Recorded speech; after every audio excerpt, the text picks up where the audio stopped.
인사하겠습니다. 아멘. 오늘은 데살로니가전서 1장 2절로 4절까지 말씀을 가지고 우리 삶의 모습이라는 제목으로 말씀을 함께 나누도록 하겠습니다. 따라 하실까요? 우리 삶의 모습. 우리 삶의 모습. 여러분, 혹시 누군가에게 손편지를 써본 지가 얼마나 되셨습니까?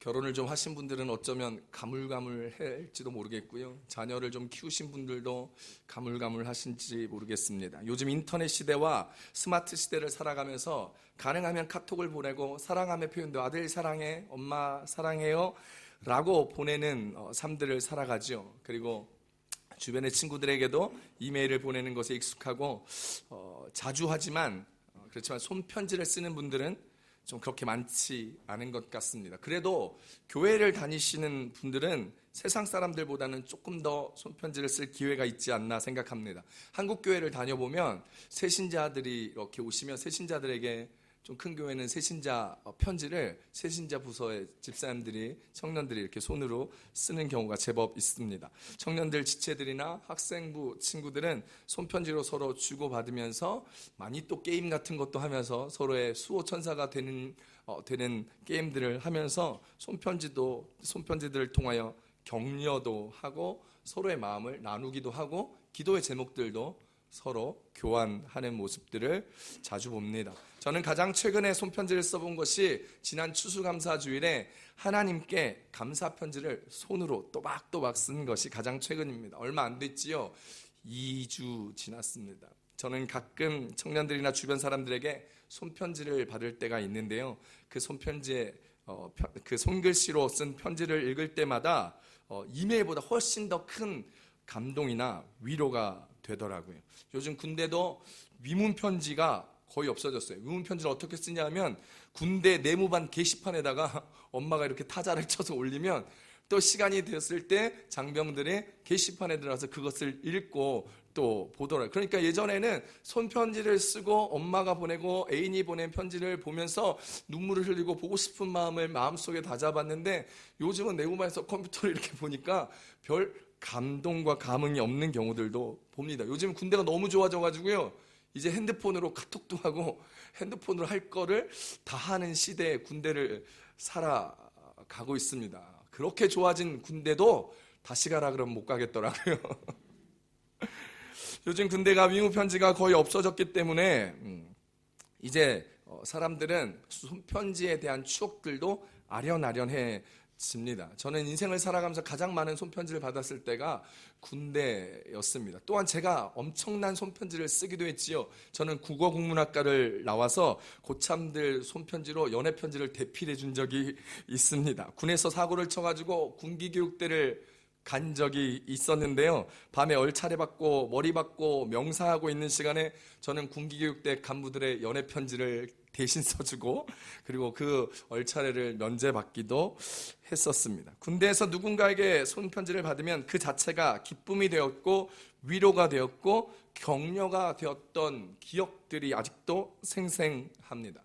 오늘 우리가 읽은 데살로니가 전서도 사도 바울이 쓴 손편지입니다. 이 데살로니가 전서는 사도 바울이 데살로니가 교회에 보낸 첫 번째 편지로 사도 바울이 교회에 보낸 13개의 서신서 중에 가장 초기의 편지입니다. 이 데살로니가 전서를 통하여서 사도 바울은 데살로니가 교회 성도들에게 자신이 가르쳤던 복음의 진리를 기억하라고 권면하면서 당시 교회들의 관심사였던 예수 그리스도의 재림과 성도들의 부활 문제를 언급하면서 이 데살로니가 교회와 성도들을 신앙적으로 위로하고 격려하고 기쁨으로 함께 나아갔던 편지입니다. 오늘 본문 2절에 보면 사도 바울은 데살로니가 성도들 때문에 항상 하나님께 감사하고 기도할 때마다 그들을 기억하고 기도하고 있다라고 얘기합니다. 데살로니가전서 1장 2절입니다. 시작. 우리가 너희 모두로 말미암아 항상 하나님께 감사하며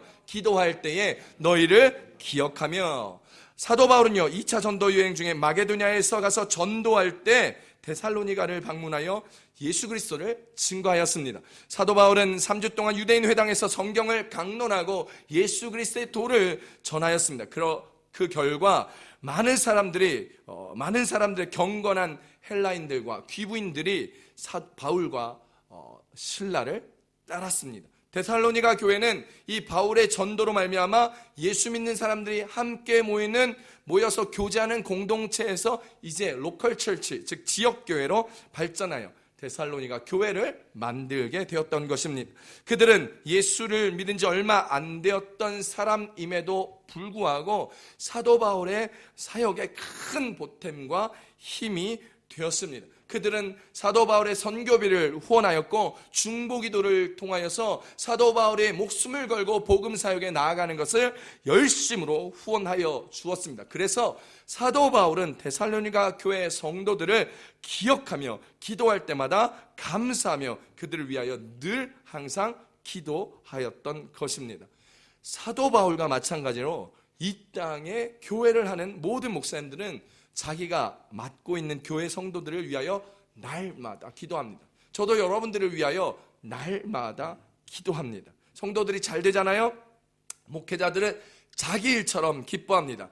집을 샀다 그러면 내 집 산 것처럼 기뻐하고 그 인생의 가정의 여정들과 어려움들을 알았기에 그 가정들의 어려움들과 힘듦을 이겨내고 집을 사고 가정이 안정된 것이 너무나 감사하고 내 집처럼 기뻐해요. 자녀를 가지고 낳잖아요. 내 자녀를 가지고 내 자녀를 낳은 것처럼 기뻐하고 신방하며 좋아하고 하나님께 감사하는 것, 그것이 목회자들의 마음이다라는 것입니다. 또한 목회자는 성도들의 삶의 기록을 기억합니다. 은혜 받은 날을 기억해요. 성도들의 성령 받은 날을 기억해요. 무엇을 응답받았고 어떤 은혜를 나누었는지를 기억합니다. 함께 울었던 시간도 기억하고 함께 웃었던, 주님과 함께 했던 시간들도 기억합니다. 순간순간의 성도들의 삶의 여정을 목회자들은 기억합니다. 자신들의 양들의 희노애락을 기억하며 애 낳은 날, 돌잔치한 날, 자녀 결혼시킨 날까지, 장례식이 있었던 날까지도 기억합니다. 예수님도요, 우리의 삶을 기억합니다. 여러분은 어떤 희노애락을 예수님과 함께 하였습니까? 주님은 우리의 좋은 일뿐만 아니라 우리의 범죄함의 순간도, 우리의 악함의 생각의 순간도 기억하십니다. 우리는 주님 안에서 어떤 삶으로 기억되고 있는지 우리의 모습을 살펴보기를 바랍니다. 우리의 삶의 모습은 어떻습니까? 오늘 우리 모두의 삶의 모습이 하나님께 사랑받고 칭찬받기에 충분한 삶의 모습이 되기를, 아니면 오늘 그렇게 되지 않았다면 오늘부터라도 그렇게 변화되기를 우리 주 예수님의 이름으로 축복합니다. 그러려면요, 우리의 삶의 모습은 어떻게 되어야 될까요? 첫 번째입니다. 믿음의 역사를 써 나가야 한다라는 것입니다. 따라합시다. 믿음의 역사를 쓰자. 오늘 본문 3절입니다. 데살로니가전서 1장 3절입니다. 함께 읽습니다. 시작. 너희의 믿음의 역사와 사랑의 수고와 우리 주 예수 그리스도에 대한 소망의 인내를 우리 하나님 아버지 앞에서 끊임없이 기억함이니. 할렐루야. 오늘 사도 바울이 이 편지를 보고요, 이 편지를 보낸 데살로니가 교회는 믿음의 역사가 있는 교회였습니다. 믿음의 역사가 무엇입니까? 여러분, 그 믿음의 역사라는 말은요, 믿음이 구체적으로 결과로 드러난다라는 것입니다. 그런 교회가 바로 데살로니가 교회였다라는 것이죠. 다르게 얘기하면 살아있는 믿음이 막 운동력 있게 보이는 거예요. 하나님 앞에 고백되어지고 하나님 앞에 보여드렸던 믿음의 열매가 주렁주렁 맺히는 교회였다는 것입니다. 데살로니가 교회는 시퍼렇게 살아계신 하나님을 볼 수 있었던 교회였던 것입니다. 그렇습니다. 믿음은요, 결코 추상적인 것이 아닙니다. 믿음의 결과가 열매 맺어야 되고 그 믿음의 결과로 말미암아 우리의 믿음은 아름답게 보여집니다. 믿음이 있다고 하는 것은 예배 시간에 그냥 습관적으로 나와 예배를 드리고 돌아가 버리는 것이 아니라 예배를 통하여서 우리의 인생이 변화되고 달라지고 말씀을 듣고 삶이 변화되는 놀라운 열매를 경험하게 된다라는 말씀입니다. 그냥 형식적으로 믿는 것이 아니고요, 믿음 안에서 우리의 삶이 움직이며 우리의 삶이 믿음으로 말미암아 변화되고 새로워지는 것, 그것이 믿음입니다. 믿음의 열매가 있어야 믿음의 아름다운 모습으로 우리가 나아갈 수 있죠. 그래서 야고보는 영혼 없는 몸이 죽은 것 같이 행함 없는 믿음은 죽은 것이라 이야기합니다. 야고보서 2장 26절 다 같이 읽어봅니다. 시작. 영혼 없는 몸이 죽은 것 같이 행함이 없는 믿음은 죽은 것이라. 할렐루야. 데살로니가 교회는요, 죽은 믿음이 아니라 살아있는 믿음이었습니다. 말만 하는 믿음이 아니라 행함으로 말미암아 주변을 섬기고 복음을 증거하며 하나님의 영광을 드러내는 교회였다라는 것이죠. 데살로니가 교회는 성도들의 믿음의 역사가 있는 교회였습니다. 교인들 하나하나가 그 믿음의 아름다운 결과를 가지고 하나님을 섬기며 교회를 이루는 공동체였다라는 것입니다. 데살로니가 교회 하면 그 소문이 생각나는 거야. 믿음의 열매가 있구나. 이렇게 아름답구나. 이런 교회의 모습, 우리가 본받아야 되는 교회의 모습이다라는 거예요. 그래서 우리 교회 성도들 한 사람 한 사람들이 이 믿음의 결과로 열매 맺어 가면서 하나님 앞에 믿음의 역사를 써내려가는 저와 여러분의 삶에 흔적들이 있는 예수 그리스도의 믿음의 스티그마가 여러분의 삶과 가정 가운데 흔적되어져 있는 그런 여러분의 삶들을 살아내시기를 우리 주 예수님의 이름으로 축복합니다. 축복합니다. 서울에요, 숭인교회 김요한 목사님이라는 분이 계셨어요. 아버님이 목사였던 목회자의 자녀로 자고 자라나서 그냥 FM대로 신학교에 가서 전도사로 갔던 교회에서 그 교회가 너무 잘해주고 그래서 그 숭인교회에서 부목사로 사역하다가 이제 교회에서 유학까지 보내주고 유학 끝나고 났더니 그 교회에서 그 목사님을 담임 목사로 청빙해 주시고 담임 목사로 청빙 받아 갔더니 윈 목사까지 해주셔서 열심으로 5년 동안 재미지게 사역했다고 합니다. 그런데 이 목사님이 간증하시기를 이 목사님이 5년 정도 사역하다가 이 교회에 큰 재정적인 사고가 났다라는 거예요. 재정 파트를 맡았던 장로님과 집사님들이 사고를 크게 내셨는데 누구 하나 책임지는 사람 없이 서로를 정죄하고 비난하고 급기야 담임 목사님에게까지 이 문제의 화살들이 돌아감으로 말미암아 담임 목사를 비난하고 정죄하고 성도들이 서로 반목하고 싸우고 난리법석이 난 거예요. 이 목사님이 너무 꼴보기가 싫은 거예요. 성도들이 꼴보기가 싫어가지고 아이고, 이 목사님이 기도하는 중에 아이고 하나님, 저놈의 성도들 좀 안 봤으면 좋겠어요 라고 탄식하면서 이야기를 했는데, 그래서 그런 걸까요? 얼마 지나지 않아서 강대상에서 설교를 하는데 성도들이 눈에서 안 보이기 시작하는 거예요. 눈에서 흐릿흐릿하게 보이기 시작하는 거예요. 갑자기 잘 안 보여가지고 유명한 안과와 대학병원을 찾아갔는데 모두 원인을 알 수 없는 이유로 망막이 분리되고 변형되어 시신경이 점차 죽어가고 있다고, 어떠한 손도 쓸 수 없다고, 이대로 진행되면 2년 안에 완전히 실명한다고 말한 것입니다. 청천벽력과 같은 이 소식을 듣는 목사님은 이것을 성도들한테 이야기하지도 못한 채 왜 자신에게 이런 일이 일어났는지를 속상해하며 기도하다가 우울증까지 걸린 거예요. 어떻게 해야 되나?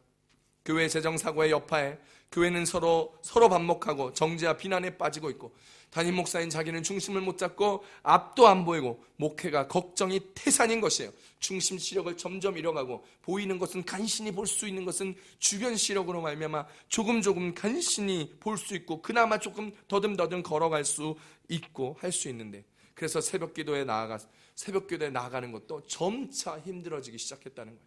눈이 안 보이니 못 가고 마음의 우울증이 찾아오니 더더욱 힘들어졌던 것, 그러니 장로님들이 대번에 알게 된 겁니다. 그래서 장로님들에게 눈이 안 보인다는 사실을 이야기했대. 장로님들이 찾아가서 목사님 도대체 무슨 일입니까? 목사님 왜 그러세요? 무슨 일이신데 자꾸 그러세요?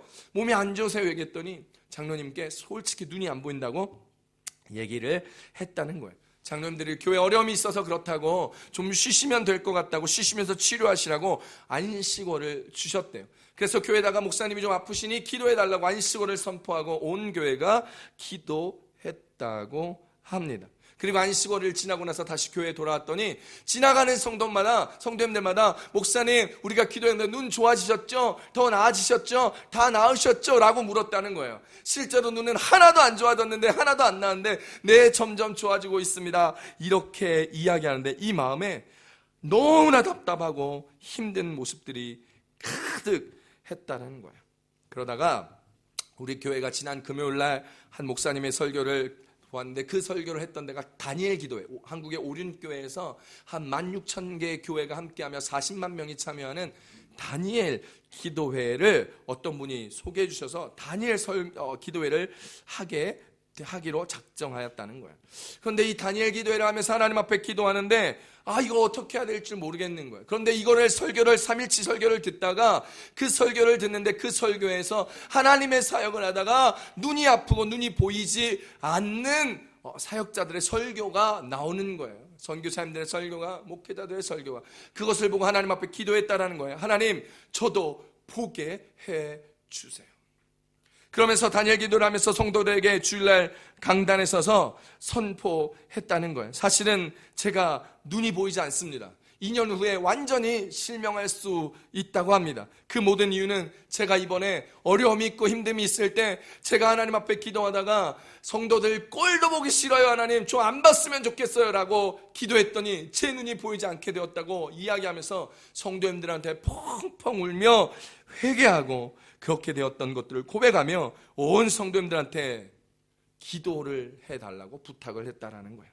그러자 온 성도가 함께 회개하고 모두가 목사님을 위하여 기도하고, 또한 목사님이 눈이 잘 안 보이니까 우리 교회가 목사님이 좀 잘 보일 수 있도록 하자고 성도들이 일심단결해가지고 헌금을 해가지고 교회 TV와 스크린, 음향을 싹 바꾼 거예요. 최신식 LED 가장 밝고 가장 큰 걸로 교회가 목사님을 위해서 바꿔 주셨다라는 거예요. 그제서부터 기도하는데 이 목사님이 갑자기 보이기 시작하는 거예요. 할렐루야. 그래서 이 목사님이 안 보이는데요, 설교를 핸드폰을 들고 보고 설교를 할 정도로 눈이 굉장히 많이 좋아졌다고 간증을 하면서 오늘 다니엘 기도회 이번 연도에 기도회에서 고백하는 것을 제가 들었습니다.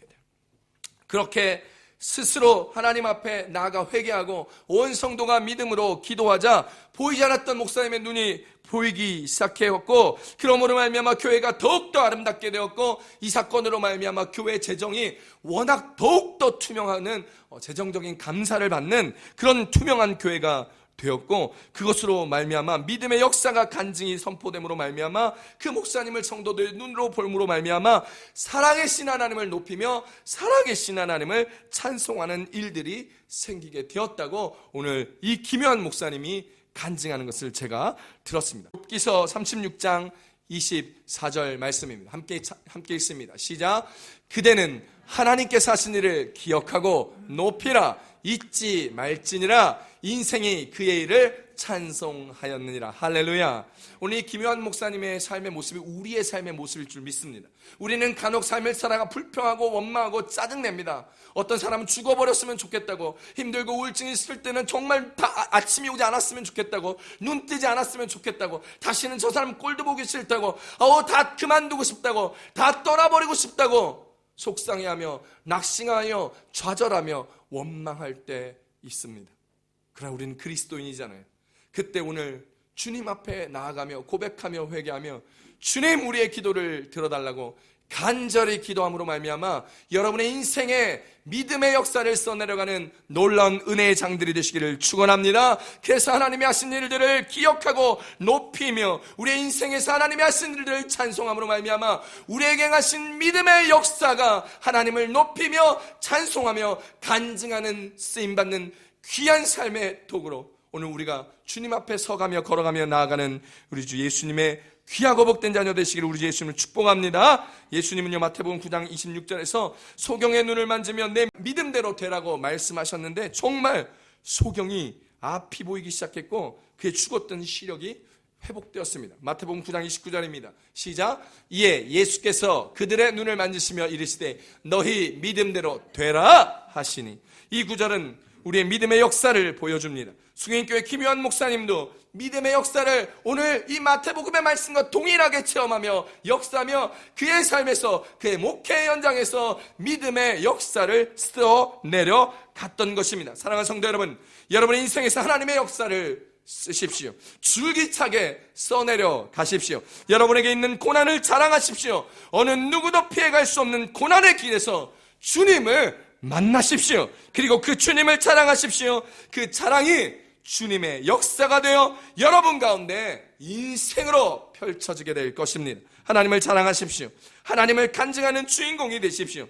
믿음의 역사를 여러분의 인생에서 써내려갈 때에 전능하신 하나님, 권능의 하나님을 만나는 인생, 축복의 인생, 복을 누리는 인생 될 줄 믿으시길 축원합니다. 주님은 반드시 여러분에게 복을 주실 것입니다. 여러분의 인생에서 믿음의 역사를 써내려가심으로 하늘 아버지가 부어주시는 놀라운 축복이 저와 여러분의 인생에 넘쳐나게 되기를 다시 한번 축복합니다. 축복합니다. 두 번째, 우리 삶의 모습, 두 번째로 말씀이 주시는 은혜는 사랑의 수고를 하라는 것입니다. 따라 하십시다. 사랑의 수고를 하자. 사랑의 수고를 하자. 본문 3절 다시 한번 읽어봅니다. 데살로니가전서 1장 3절입니다. 시작. 너희의 믿음의 역사와 사랑의 수고와 우리 주 예수 그리스도에 대한 소망의 인내를 우리 하나님 아버지 앞에서 끊임없이 기억하미니. 할렐루야. 여러분, 데살로니가 교회는요, 사랑이 있었습니다. 그 교회는 사랑이 있는 교회였습니다. 여러분들은 진정한 사랑이 무엇이라고 생각합니까? 사랑은 머릿속에 일어나는 상대에 대한 호의적인 생각만이 아닙니다. 사랑은 뜨거운 가슴으로 느끼는 애틋함이나 감정적인 것이 아닙니다. 사랑은 상대 필요를 잘 알고 그를 긍휼히 여기는 마음으로 자기를 희생하며 섬기는 것이 사랑입니다. 진정한 사랑은 말로만 끝나는 것이 아니라 수고로서 나타내는 것입니다. 그리고 진정한 사랑은 입으로보다는 손으로 그리고 몸으로 나타내고 보여주는 것이 진정한 사랑입니다. 부부간에요, 아무리 말로 사랑해 여보 사랑해 그래도 별로 사랑함을 못 느낍니다. 사랑의 5가지 언어라는 책도 있잖아요.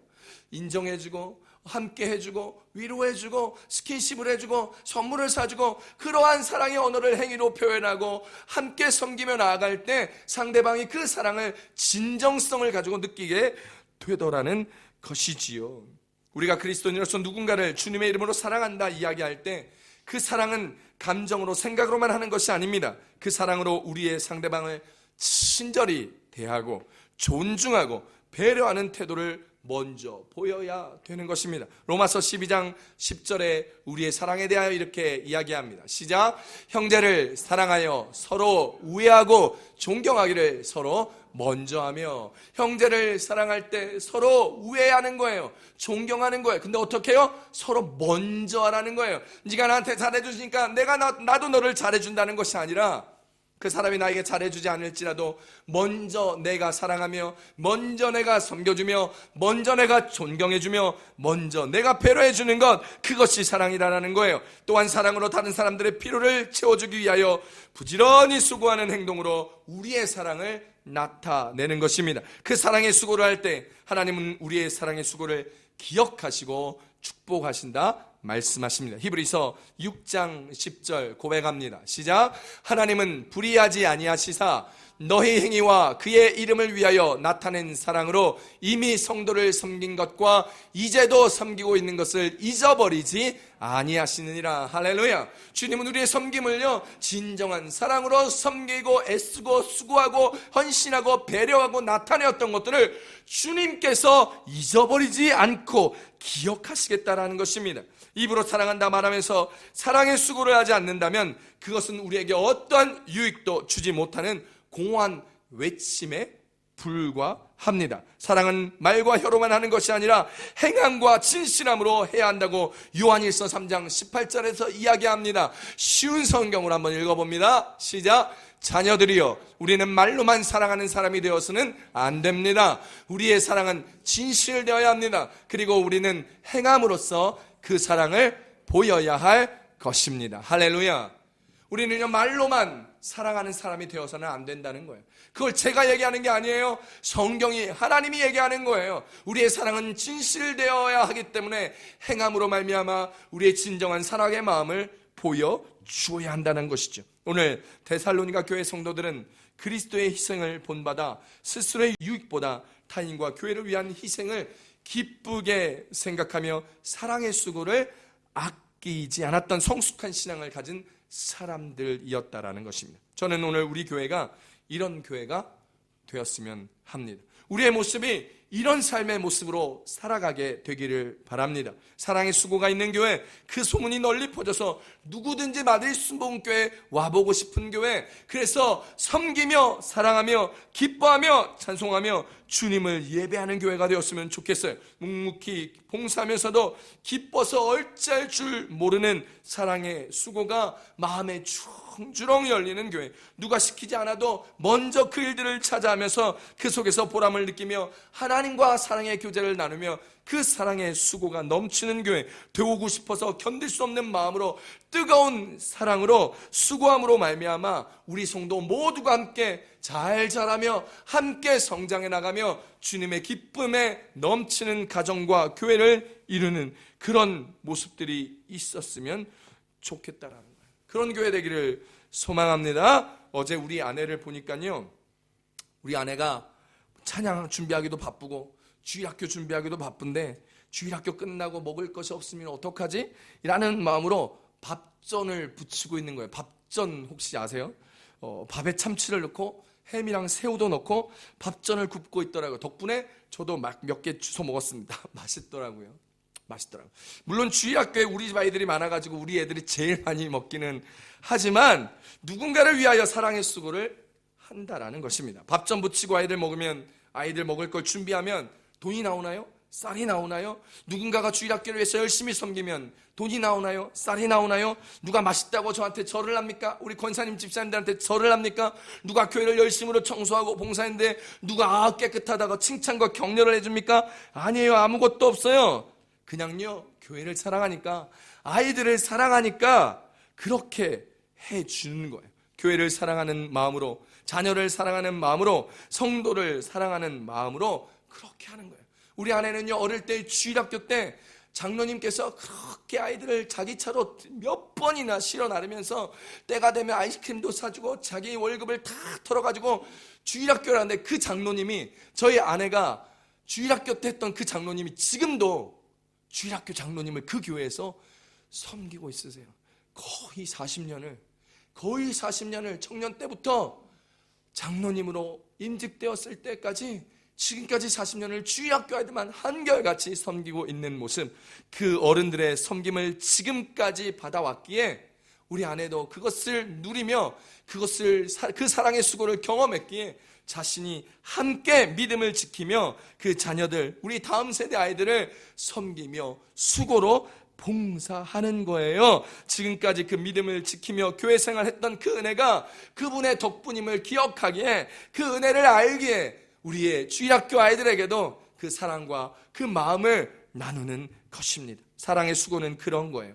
생기는 것 없어도, 이득되는 게 없어도, 힘들고 지치더라도 하나님께 사랑을 받았기에 그 사랑을 나눠주고 베풀어 주어야 하기에 그렇게 사랑의 수고를 부득불하는 겁니다. 우리 권사님들, 여집사님들 사랑의 수고로 맛있는 식사 준비해 주시잖아요. 다들 일당으로 치고 밖에 나가서 일하면 얼마나 고급 인력인 줄 아세요? 일당 수십 유로짜리 고급 인력이신데 교회에서 사랑의 수고로 봉사해 주시는 거예요. 다음 주일학교 달란트 시장을 하면 컵라면으로 식사를 합니다. 김밥도 만들고 소떡소떡도 하고 호떡도 만들어서 주일학교 바자회를 하는데, 여러분 컵라면은 교회에서 제공을 하니까 함께 드실 김밥과 호떡 같은 거 많이 사서 드시라고 제가 광고에 이미 얘기했지만 안 먹고 가시는 분 없길 바랍니다.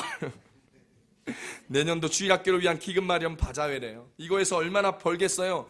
솔직히 똔똔이면 잘하는 걸 겁니다. 그런데 수고하는 거예요. 재미있으니까, 함께하면서 교회가 하나 되고 주일학교 아이들이 기대할 수 있고 하나 될 수 있으니까 수고하는 거예요. 사랑의 수고 여러분들도 함께 해주십시오. 여집사님들 사랑의 수고로 만드는 것도 좀 도와주시고, 남성교회 집사님들과 청년들은 좀 사랑의 수고로 좀 사드시고, 이것도 사랑의 수고예요. 전도서 11장 1절에 우리에게 이렇게 얘기합니다.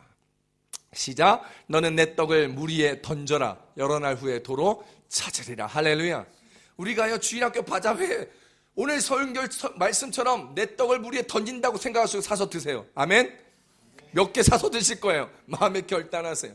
여러 날 후에 도로 찾을 거예요. 돈으로 찾지 않을 수도 있어요. 그런데 그것이 내 자녀의 믿음의 영성으로 찾게 될 줄 믿습니다. 우리 교회 주일학교의 믿음으로 성장함으로 새로운 믿음으로 말미암아 이후에 10년 후에 20년 후에 그들이 교회 중직으로 하나님의 나라의 영웅으로 설 수 있는 자녀들로 자라나는 찾음의 역사를 경험되어지게 되기를 우리 주 예수님의 이름으로 축복합니다. 사랑하는 성도 여러분, 무엇인가 머리 굴려 이해타산 따지는 성도님들 되지 않기를 바랍니다. 사랑으로요 좀 더 손해보아야 돼요. 사랑으로 한 걸음 더 양보하고, 사랑으로 한 번 더 움직이는, 사랑으로 한 번 더 수고하는 그런 여러분들 되시기를 축복합니다. 마태복음에 이렇게 얘기하고 있습니다. 마태복음 5장 39절 42절까지 말씀입니다. 시작.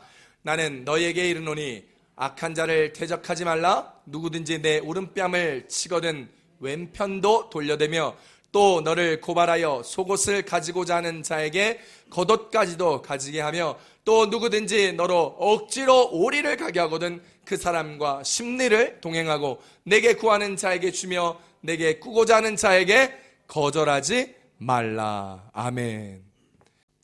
그 사랑을 하나님은 원하십니다. 그 사랑이 사람을 향한 사랑이면 큰일 납니다. 사랑의 수고가 사람을 향한 사랑의 수고면 큰일 나요. 사람을 향한 사랑으로 했다가 나중에 돌려받을 것 기대하다가 상처받고 실망하고 속상하여 다투고 싸우게 되는 결말에 이른다는 사실을 알아야 합니다. 사랑의 수고는요 절대로 인간적이어서는 안 됩니다. 그 사랑의 수고의 사랑은 하나님을 향한 사랑이어야 합니다. 하나님을 향한 사랑으로 사람 앞에 수고하는 것입니다. 그 사람이 좋아서 그 사람을 위해서 그 사람을 도와주려고가 아니라 하나님을 사랑해서 예수님을 사랑해서 서로 도와주고 베풀어주고 나눠주고 애써주고 함께하는 우리 교회 성도님들의 사랑의 수고, 하나님을 향한 사랑으로 수고하는 저와 여러분들의 삶이 되기를 우리 주 예수님으로 축복합니다. 축복합니다. 마지막 세 번째 은혜는 소망을 품고 인내하라는 것입니다. 따라합시다. 소망을 품고 인내합시다. 데살로니가전서 1장 3절 한 번 더 마지막으로 읽어봅니다. 시작. 너희의 믿음의 역사와 사랑의 수고와 우리 주 예수 그리스도에 대한 소망의 인내를 우리 하나님 아버지 앞에서 끊임없이 기억하미니. 할렐루야. 세 번째로 데살로니가 교회는요 소망의 인내를 가진 교회였습니다. 그 당시 데살로니가 교회는 많은 박해가 있었습니다. 정치적으로는 로마 당국으로부터 황제 숭배에 가담하지 않는다는 이유로 박해를 많이 당했습니다. 유대교인들에게는 기독교인이라는 이유 때문에 사회적으로 소외를 당했고 또 주변의 삶에서 직장에서도 많은 사람들에게 핍박을 당했습니다. 그러나 데살로니가 성도는 이것들을 잘 견뎌내었습니다. 왜일까요? 바로 예수 그리스도에 대한 재림의 소망 때문이었습니다. 사람은 소망이 없으면 어떤 어려움도 견뎌내지 못합니다. 여러분, 저희 부모님 세대 때 지질이 가난하고 어렵고 참 모진 고난과 힘듦 가운데 있을 때 그 삶을 버텨내고 이겨내고 살아낼 수 있었던 것은 그 자녀가 큼을 보았기 때문이라고 한결같이 우리 부모님의 세대들은 이야기합니다. 어떻게 그렇게 어려운 시기를 넘었는지, 어떻게 그렇게 죽고 싶은 마음을 이겨냈는지, 그것은 내 자녀들의 자람이 소망이 되었고 내 삶의 유일한 위로와 위안이 되었기 때문이라고 이야기하는 것을 너무나 많이 보았습니다. 저희 어머님도 아버님을 일찍 여의시고, 제가 고3 때 아버님 돌아가셨어요. 이시고 생활전선에 나와서 어렵고 힘든 상황 가운데 참 힘들었습니다. 죽고 싶은 마음도 여러 번 있었답니다. 그런데 우리 자식들 이대로 놔두면 우리 자녀들 고생할까봐 그 어머니가 총대 메고 일하시고 우리의 자녀들 먹이시고 입히시고 살려나갔던 모습들의 이야기들을 들었습니다. 우리는요 소망이 없으면 작은 어려움 하나도 견뎌내지 못합니다. 여러분, 예수님을 믿는 사람들 중에 여러분 이런 생각 안 해본 사람들이 없어요. 주님 저 좀 빨리 데려가세요. 청년들도요 그런 얘기 간혹 저한테 합니다. 주님이 저 좀 빨리 데려갔으면 좋겠어요. 그리스도인들도 삶의 소망, 이 땅의 삶의 소망이 없을 때가 참 많습니다. 그러나 살아갈 수밖에 없는 이유는 예수 그리스도의 천국의 소망이 우리 가운데 있기 때문입니다. 소망은 그 어떤 환난보다도 큰 것이죠. 그렇습니다. 우리가 믿음의 역사를 써내려가는 것도, 사랑의 수고를 하는 것도 천국의 소망이 있기 때문입니다. 소망은 현재의 내 환경을 변화시켜 주지는 못하지만 그 환경을 인내하며 걸어가 묵묵히 살아내기에 충분한 힘이기 때문입니다. 로마서 8장 24절에서 25절입니다. 시작. 우리가 소망으로 구원을 얻었음에 보이는 소망이 소망이 아니니 보는 것을 누가 바라리요? 만일 우리가 보지 못하는 것을 바라면 참음으로 기다릴지니라. 할렐루야. 우리의 마음속에 하늘에 대한 소망이 흐려질수록 우리는 세상을 자꾸 더 바라보게 됩니다. 우리의 눈이 세상을 헤매고 다닐 때에 마음에는 허망한 것으로 가득 차게 되지요. 우리의 마음은 하늘에 있어야 합니다. 그래서 성경은 우리 가운데 이렇게 얘기합니다. 골로새서 3장 2절 쉬운 성경입니다. 시작. 하늘에 속한 것을 생각하고 땅의 것에 마음을 두지 마십시오. 할렐루야. 사랑하는 성도 여러분, 어떤 어려움이 개인적으로 있습니까? 어떤 마음에 불편함이 있고 짜증과 원망과 속상함이 있으십니까? 사업의 어려움도 있겠지요. 가정의 어려움도 있겠지요. 건강의 힘듦도 있겠지요. 고생하시는 분들 있을 것입니다. 관계의 어려움 때문에 사람을 만나는 것이 힘겨워진 사람들도 있습니다. 모든 총체적인 어려움을 다 가지고 밤잠 설치는 분들도 계실 것입니다. 그런데 오늘 이 모든 어려움 가운데 천국에 대한 소망이 우리를 인내하게 하고 그 인내가 우리의 삶의 연단을 통해서 하나님 앞에 서게 한다는 사실을 기억할 수 있게 되기를 축복합니다. 오늘 모든 어려움에 소망의 인내만 있다면 우리는 넉넉하게 이 땅에서의 고통과 환난을 이길 수 있습니다. 소망의 인내로 담대하게 승리하는 것이죠. 요한복음 16장 33절입니다. 시작. 세상에서는 너희가 환난을 당하나 담대하라. 내가 세상을 이겼노라. 할렐루야. 현실의 어려움 때문에 신앙을 놓쳐서는 절대로 안 됩니다. 하찮은 인간관계 때문에 인내하지 못하고 믿음을 저버린다면 얼마나 허무한 일이겠습니까? 우리 교회는 소망의 인내를 가진 사람들이 넘쳐나는 교회, 그래서 가정에 기쁨이 넘치고 소망이 넘치고 은혜가 넘치며 하나님과 함께 동행하는 저와 여러분의 삶들이 되시기를 우리 주 예수님의 이름으로 축복합니다. 축복합니다. 우리 교회는 그렇게 신앙생활 하다가 주님 앞에 서는 성도들의 교회가 되기를 바랍니다. 사랑하는 성도 여러분, 하나님이 하셨습니다. 한 여집사님이요, 오랫동안 자녀를 가지지 못하다가 난임센터를 다니고 병원을 다녔는데 어려움이 있었습니다. 그런데 하나님 앞에 기도하고 간절히 열심으로 나가다가 주님 앞에서 임신하게 되었어요. 그리고 임신할 때 아이가 거꾸로 서가지고 잘못되어 제왕절개를 하게 되었는데 그 제왕절개 수술실에 가가지고 하나님 잘못했어요. 제가 또 제 생각만 했어요. 주님 자연분만하는 것만이 하나님의 뜻이라고 생각했어요. 하나님 용서해 주세요. 살아계신 하나님 경험하게 해주세요. 그랬더니 수술실에 가서 기적이 일어난 거예요. 거꾸로 섰던 애가 갑자기 수술실에서 수술하려고 배를 열고 총파를 한 번 했는데 애가 거꾸로 섰던 것이 제대로 해서 머리가 나오기 바로 직전까지 나와서 힘을 한번 기도하면서 했더니 숨풍 나왔다는 거예요. 그래서 그 아이의 이름을 뭐라고 지었는지 아세요? 하하라고 지었대요. 하하가 뭔지 아세요? 연예인 하하가 아니라 하나님이 하셨다의 하하라는 거예요. 할렐루야. 할렐루야. 오늘 저와 여러분들의 삶에서 이 하하의 삶이 되기를 축복합니다. 하나님이 하셨다라는 삶이 내 삶에, 내 자녀에, 내 가정에, 우리 교회에 넘쳐나기를 우리 주 예수님의 이름으로 축복합니다. 소망을 하나님께 둔 자마다 하나님이 하심을 고백할 수 있다는 것. 시편 43편 5절입니다. 시작. 내 영혼아, 내가 어찌하여 낙심하며 어찌하여 내 속에서 불안해하는가? 너는 하나님께 소망을 두라. 그가 나타나사 도우심으로 말미암아 내 하나님을 여전히 찬송하리로다. 할렐루야. 믿음의 역사와 사랑의 수고 그리고 소망으로 인한 인내가 데살로니가 성도들에게 나타났던 것처럼 오늘 예수 그리스도를 믿는 우리들의 삶의 모습에서 이것들이 넘쳐나기를 축복합니다. 여러분의 삶에서 믿음의 역사를 써내려 가십시오. 하나님을 향한 사랑의 수고를 여러분의 인생에서 더 하십시오. 그리고 천국의 소망으로 인내하여 승리의 기쁨을 맛보아 가시며 하하! 하나님이 하셨습니다. 고백하며 주님이 얼마나 나를 사랑하신지를 체험하며 경험하며 신앙이 무거운 짐과 의무감이 아니라 기쁨과 즐거움으로 잘됨과 형통함과 복됨의 모습으로 살아가는 저와 여러분, 주님의 은혜를 경험하며 살아가는 우리들의 삶의 모습들이 되시기를 우리 예수님의 이름으로 축복합니다. 기도하겠습니다.